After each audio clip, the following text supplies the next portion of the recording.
Salut tout le monde, c'est Nicole Lebourg. On se retrouve aujourd'hui pour la vidéo que j'ai promise. Tu en as promis plusieurs, hein. Et elle est où là déjà la vidéo que tu devais faire sur Karen Kruger, que tu promets depuis 3 mois, hein? Et aussi tes autres projets genre TV Bordel ou la grosse vidéo qui est pour ta chaîne principale. Et d'ailleurs, pourquoi on n'est pas sur ta chaîne principale en fait maintenant? Je rappelle que mes études m'ont donné pas mal de travail au moment où j'avais fini Karen Kruger tome 1. Pareil pour les autres projets, dont la fameuse grosse vidéo. Je n'ai pas eu d'autre choix que de suspendre. Et ce n'est pas sur la chaîne principale que je poste cette vidéo que je suis en train de faire, pour la simple et bonne raison que j'avais dit que la fameuse grosse vidéo serait la prochaine à sortir sur Nicole Lebourg. Donc en attendant, je posterai des vidéos sur Nicole Lebourg Plus, ou ici sur Nikigo. Bref, ce n'est pas le sujet de cette vidéo, revenons à nos moutons. La semaine dernière, j'ai participé à Genre Expose ses talents 2018. C'était la 4e année consécutive où je participais et comme toujours, c'était formidable. J'ai échangé et rencontré plein de monde, donc c'était vraiment trop cool. Comme d'habitude, en fait, c'est toujours très plaisant de pouvoir échanger, discuter, rigoler aussi avec ceux qui passent devant le stand, etc. etc. Et du coup, cette fois-ci, j'avais mis une boîte magique sur mon stand afin qu'on puisse y glisser des petits papiers sur lesquels on écrirait des questions qu'on me poserait. Bon, au final, vendredi, ça n'a pas trop marché. Mais par contre, le samedi, il y avait Karimiti qui s'était passé à l'exposition. Donc il est resté un peu l'après-midi, etc. Et mon stand, il était à côté d'un ami à moi qui s'appelle Alexis. C'était la première fois qu'il exposait.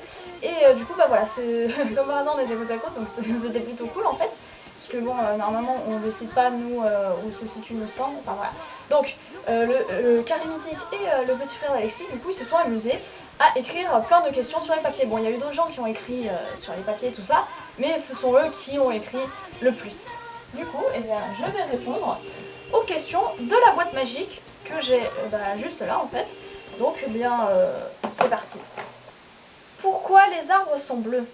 Parce qu'ils ont été peints avec des schtroumpfs. Ça commence bien pour une première question. Ah non, mais toi, tu vas pas commencer, Miss All White, hein.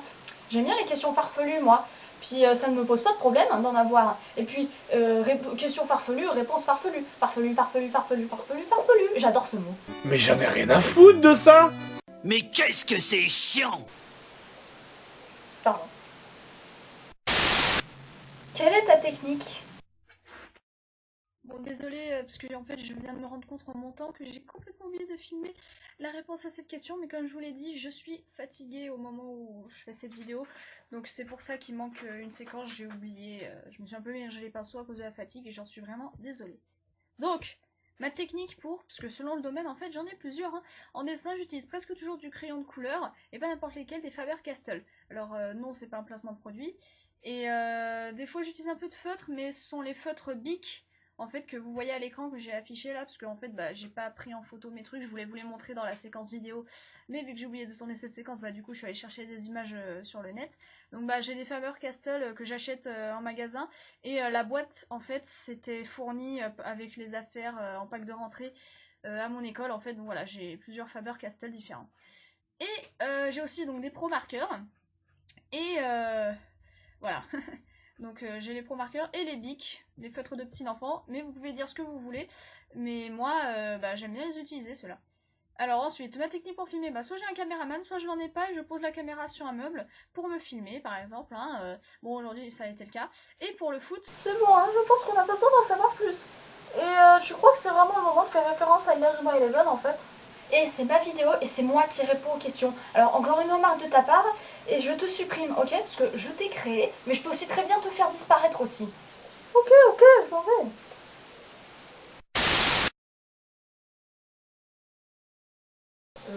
Merci. Alors ça en fait c'était un délire avec Carré Mythique qu'on a eu tout le samedi après-midi, et du coup il a dessiné un Lenny Face et il l'a mis dans la boîte, histoire de perpétuer un peu le délire. Suivante! As-tu déjà fait un carnet de croquis avant? Alors un carnet comme celui-là, c'est-à-dire un carnet avec du dessin, principalement du dessin d'observation, pas tellement en fait. Celui-là en fait ça a été donné, vu que j'ai commencé, je suis entrée dans une école d'art cette année, et ça en fait c'était dans le pack de rentrée avec les fournitures qu'on nous a données, et en fait dans un certain cours c'était, enfin voilà, il nous servait. La prof elle nous disait oui, il faut que vous dessiniez d'après observation, etc. là-dedans. Donc voilà, après on peut aussi écrire des trucs et dessiner d'après imagination, mais voilà, ça servait pas mal à faire des dessins d'observation. Donc on va dire que pour des dessins d'observation, non, j'avais pas vraiment de carnet comme celui-ci. Par contre, là, des carnets de recherche pour mes personnages, bah, j'en ai plusieurs. Oula, c'est pas pratique, c'est pas pratique. Voilà, bon, maman, quand je te demande de me prendre des carnets à spirale, je demande des carnets à spirale. Comme ça, par exemple. C'est pas drôle. Enfin bon. Ouais, donc voilà. Donc ça, c'est... Je numérote mes carnets, en fait. Voilà, donc ça, c'est le numéro 5. Et bah, il n'est pas encore achevé, parce que vous voyez le nombre de pages, j'en ai encore pour un petit moment. Donc voilà, ces carnets, ils servent plutôt à chercher des personnages, en fait. Pour mes bandes dessinées, pour des histoires, etc. Avant, je dessinais pas trop d'observations, mais maintenant que j'ai plein de feuilles dans mon carnet, et que en plus j'ai ce petit carnet de voyage noir que vous avez vu au début de cette séquence, et bien je vais pouvoir en faire plus, parce que franchement c'est vraiment fun de dessiner d'après observation, et puis en plus ça permet de progresser. Quelle est ta technique de dessin préférée? Lapinou. Alors, j'aime beaucoup le crayon de couleur parce que c'est ma technique par défaut, hein, tout simplement. Mais grâce à mon entrée en école d'art, j'ai pu découvrir plein d'autres super techniques qui étaient vraiment très intéressantes. Par exemple, il y avait l'encre de Chine. Bon, avant je la diluais pas, donc j'ai vu qu'on pouvait la diluer, etc. Notamment grâce à ma mère pour les devoirs de vacances qu'il y avait à faire pour la rentrée de cette année. Donc voilà, j'avais fait un truc avec de l'encre de Chine diluée, c'était la première fois que je faisais ça et c'est vraiment très sympa à faire. J'aime bien déjà faire de l'encre de Chine, mais j'avais jamais dilué avant, donc c'est vraiment cool à exploiter ce côté-là. Et la technique que j'ai préféré exploiter au cours de cette année, et qui est du coup devenue ma technique coup de cœur, c'est la technique avec de la pierre noire et de la pierre blanche sur feuille grise. Alors oui, ça a un nom un peu bizarre, hein, parce que quand on dit pierre, voilà, moi non plus je comprenais pas au début, mais en fait, la pierre noire et la pierre grise, ce sont en fait c'est des crayons tout simplement, mais c'est pas des crayons couleur, enfin voilà, c'est pas tout à fait la même matière, et ça donne un résultat qui est tout à fait, enfin quand on l'exploite bien, ça rend vraiment bien. Alors du coup, voici quelques travaux que j'ai fait cette année avec la pierre noire et la pierre blanche. Donc ça c'est un pot à lait, de base il y avait toujours une cuillère, mais cette année notre professeur a dit qu'elle allait mettre la cuillère.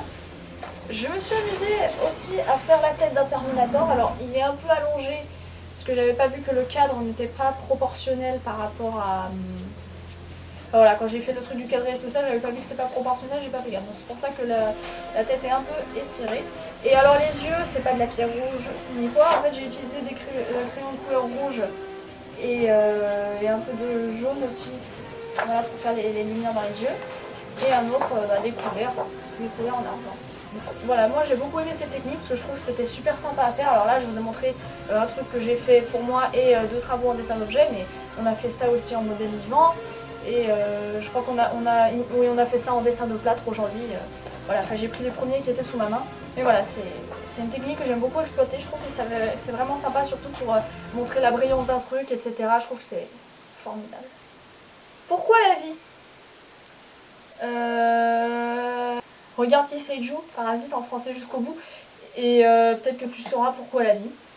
Sauf si tu as moins de 12 ans, auquel cas tu es encore un petit peu jeune pour regarder. Après mon avis à moi, ça serait parce que... Quel a été ton premier dessin? Oulala, alors là c'est un peu compliqué, même impossible pour moi de répondre précisément à cette question parce qu'en fait je dessine depuis toute petite. Après je sais que petite je dessinais des animaux et surtout des dinosaures. Donc ouais, mon premier dessin ça devait très probablement être un dinosaure ou un animal. Par contre lequel je sais pas parce que ça remonte à beaucoup trop longtemps. Et en plus je dessinais comme un bébé, hein, puisque bon, maintenant si on me demandait de faire un dinosaure, je pense que ça ressemblerait vachement à un dinosaure et pas à une espèce de masse informe, bizarre, qui ressemble à rien, alors que quand tu dessines un bonhomme en bâton, ça ressemble quand même vachement plus à un bonhomme. Hein. Voilà. Donc ouais, je dirais que ça devait être un dinosaure ou un animal. As-tu pris des cours avant? Alors oui, effectivement, j'ai déjà pris des cours de dessin. Alors je prenais des cours en primaire je crois, et après bon, vu que j'étais petite c'était du dessin et il y avait un peu de peinture aussi de temps en temps. J'avais ça le mercredi après-midi, puis quand je suis arrivée au collège, j'y allais le samedi matin. Après j'ai arrêté pendant 2 ans il me semble. Et je m'y suis remise quand je suis rentrée en seconde, je crois. Et donc c'était le lundi soir. J'ai poursuivi jusqu'à l'année dernière en terminale, parce que maintenant j'ai dû arrêter vu que je suis en école de dessin. Et vu en même temps, vu l'emploi du temps que j'ai eu, j'aurais pas trop pu retourner au cours de dessin une fois par semaine. Voilà, j'y allais et on va dire que maintenant c'est devenu plus ou moins permanent. Ça répond à la question? Ouais, c'est pas faux. Comment as-tu découvert que tu adorais dessiner? C'est un peu difficile de répondre à ça aussi. Comme je l'ai dit, je dessinais depuis petite et puis j'aimais bien faire ça. Ça m'amusait. Je sais pas, je devais trouver un certain fun à dessiner. En même temps, je pense que c'est légèrement héréditaire, mais après j'écrivais des petites histoires aussi. Et vu que le texte, ça ne m'aidait pas trop à exprimer ce que je voulais, même si j'illustrais, ça allait pas trop. Donc, enfin, je pense que ça allait, si ça devait être un peu mieux quand j'illustrais, parce que du coup je pouvais dessiner mes personnages, tout ça. Et en fait j'ai commencé à dessiner des personnages du coup, et à faire des premières planches de BD que je vous montrerai une prochaine fois. Les premières planches, je les prévoir dans une autre vidéo plus tard. Et du coup en fait j'ai constaté que l'illustration, dessiner des personnages et même peut-être éventuellement des scènes, voilà, ça me permettait de mieux exprimer ce que je voulais raconter. Alors voilà, c'est pour ça que je pense que j'ai découvert que j'adorais le dessin. J'ai en plus dessiné des personnages, les inventer sans même réfléchir à leur histoire, avant même d'écrire leur histoire, juste les créer, les dessiner, les rechercher à quoi ils vont ressembler, ensuite déterminer quand je les colorie leur personnalité, leur background, tout ça. Ça j'adore, je pense que en plus c'est ce que j'aime le plus faire quand je dessine, c'est-à-dire créer des personnages. C'est ce que je préfère. Pourquoi es-tu venu sur Terre?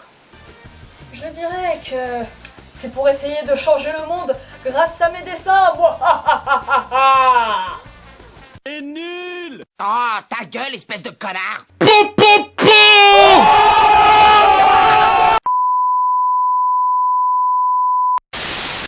Pourquoi la mort?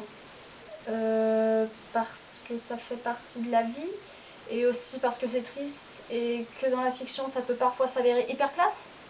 What is love? Baby, don't hurt me. What is love? Baby, don't hurt me. Don't hurt me no more. Qui de l'œuf ou de la poule? Alors, personnellement, je dirais la poule. Mais à mon dernier cours d'histoire des sciences sur l'évolution, monsieur notre professeur nous a exposé, il nous a diffusé une petite diapositive et tout, et il y avait une citation qui a retenu mon attention. Et alors le problème c'est que cette citation elle vient de je ne sais plus qui c'est qui a dit ça, mais si vous le savez vous serez gentil de m'indiquer qui c'est en commentaire. Alors du coup, comme je vous l'ai dit, ça a retenu mon attention. Et entre autres ça disait que la poule était le meilleur moyen que l'œuf avait trouvé pour faire un autre œuf. Ouais, à méditer.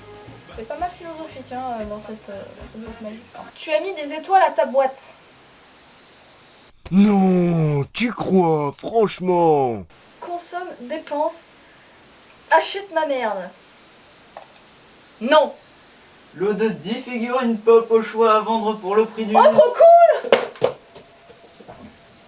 Oh mon dieu, elle a fait tomber la boîte magique, espèce d'enfoiré. Pardon, boîte magique de t'avoir fait tomber. Abonne-toi à Tentacule Prod. Non. Sauf si c'est Koro Sensei qui gère, auquel cas, là je suis intéressée.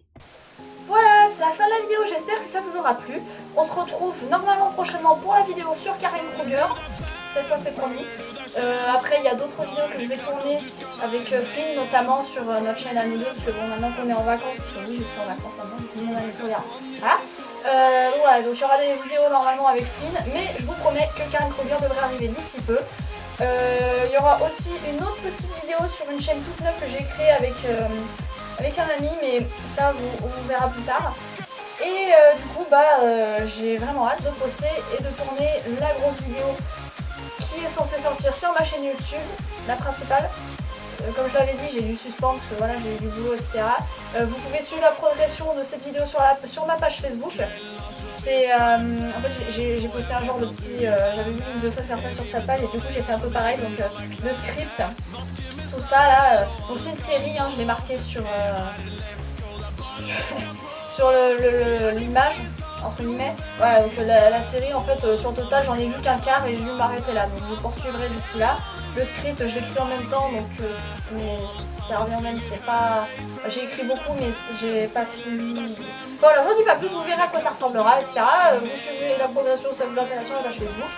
Bon, en tout cas, je vous dis à la prochaine parce que j'ai pas mal de trucs à faire et je vais aussi profiter de mes vacances. J'ai plein de dessins à faire. J'ai une bande dessinée que je dois faire aussi. C'était un... Je suis désolée de venir encore. C'était un truc qu'on voulait faire avec Flynn, mais cette vidéo on fera jamais la tourner. Je me suis dit, bah on a qu'à la faire en BD, déjà ça. Bon, ça n'avance pas beaucoup, mais voilà, je vais essayer de la terminer quand même pendant ces vacances. Enfin voilà, j'ai beaucoup de choses à faire pendant ces vacances, donc j'espère que je pourrai accomplir tous mes projets, que ce soit seul sur ma chaîne ou avec les potes. Normalement, je devrais aussi bientôt pouvoir revenir tourner avec le maître du paranormal, vu que maintenant je suis disponible.